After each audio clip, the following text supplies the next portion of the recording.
Welcome back. Phil, tell us about this degree in leisure management. Yeah, it's about sports management, okay. tourism management. It was something I really enjoyed because of my involvement in junior rugby league administration, and it's something that I thought it's something I could do as a career, which at the end of the course, I set up my own business. Yeah. I did a bit of individual management. I sort of did it at one stage was managing Jai Charima, who ultimately went on to get a silver medal at the Sydney Olympics. Great Australian long jumper. But I was in Parliament then, but I had the pleasure of going down and seeing him in his heat and qualifying, and was lucky enough to catch up with him the morning before, and then on the Thursday. That was a Monday, I think, and then the Thursday. But also did like marketing plans and feasibility studies for different organisations and trying to get sponsorship.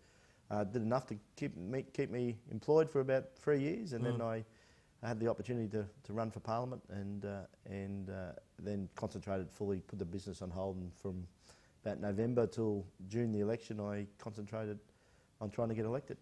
It seems these days, and I know it's a bit of a cliche from my point of view, that a lot of people entering politics and standing for a ministry these days have either a background in business or perhaps a law degree. You're sort of coming from quite a different background. It's more of an old school AFL background. And I think that's the beauty of the democracy that we have in Queensland and Australia, is that people can come from a variety of backgrounds, can achieve what we can achieve, become a member of Parliament firstly, and then ultimately a minister if that's what people choose to decide. I had no desire. I didn't think I'd be a member for 13 and a half years, which I have been now, or a minister, I must say. But you know, as things change, you feel more confident and experienced, and you think, well, you know, now's an opportunity. Put up your hand and see what happens. So why the decision to join the ALP in the first place? Obviously, I think I said you know, my Irish Catholic background, but I think the ALP best fit what my beliefs were. My brother was in the party originally. He got me involved. Okay. Yep. I stood in 1991 for council, just mainly for experience. Yeah. Needed a 20.4% swing to win. Ended up getting a 19.8% swing. It was when Jim Sawley first got elected as mayor. Yeah. Rochdale super dump was a big issue, and it was the seat of Rochdale. That really gave me an interest in getting campaigning.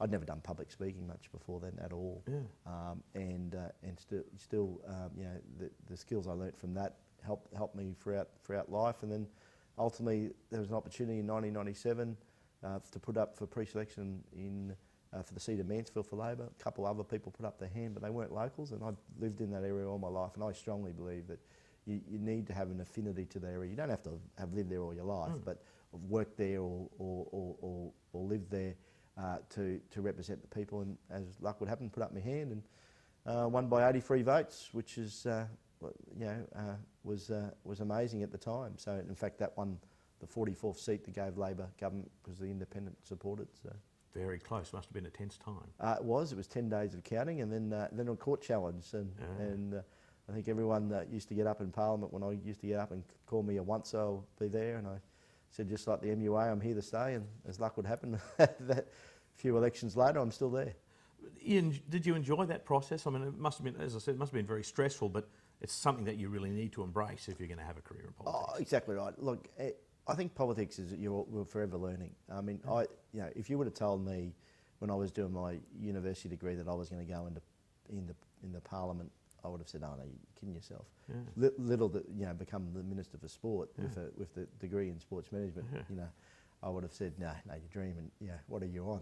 But you take those opportunities and you learn from experience. And look, politics can be tough and and it's probably more tougher on your family and your close friends than it is yourself, because you can see beyond the abuse or the things that people do which they shouldn't do. You can see beyond that, but it's harder for families when they think people are personally attacking you and stuff like that. So. Yeah, but I guess it's like a lot of careers as such, where there's a sort of certain circumstances that are particular to that career, those things that you have to deal with in the course of your day that nobody else can relate to unless they're in that particular realm or working in that area. Yeah.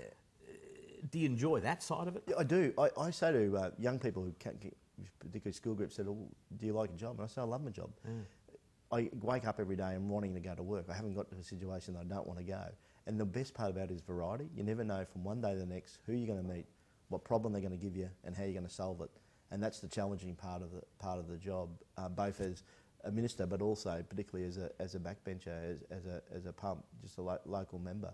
It's really pleasing in that way that you might be able to help change people's life that you mightn't think important or other people mightn't think important, but for them it's vitally important, and that's why you've got have that challenge. So I get the impression in a lot of ways a lot of people on the outside looking in tend to think these days that politics and politicians are really only concerned with the big picture.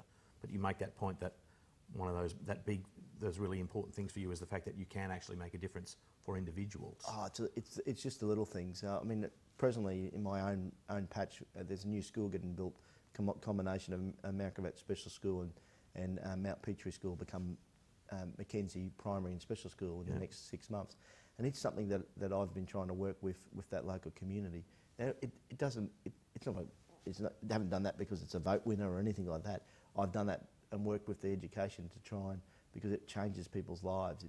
Particularly people with disability, those children and families that are involved in the American Vet Special School. It really develop them and give them more opportunities to achieve later on and change people's lives. It's a really good way to get an idea of what people are having to deal with in their life, to involve yourself in the disabled community with the special skills. Without a doubt. I mean, I don't know how some people cope with their life in that. They're just amazing individuals. You spend some time, the trials and tribulations. I'm very lucky with my three very healthy, lovely girls and a great wife to support them. But it's amazing how people, their challenges they meet, and you only spend a bit of time with them to know what type of people they are. We don't do too many political questions. What's the feedback that you're getting from the parents and the kids at the special school about the NDIS and how they feel about it? How does that relate to the way that you see it being implemented? I think they're looking forward to hope, and they're looking to say that there must be a better system. Obviously, there's a fair bit of work to do in that regard. Hopefully that can be all worked out with the federals and the state governments respectively for that to occur. I think they're looking for hope in that regard, because it is the people that have a child with a disability. It's a huge challenge for them, and you only have to spend a little bit of time with them to know how challenging it is and how great they are as human beings, let alone as parents. You're watching Meet the Ministers, and we'll be back after the break.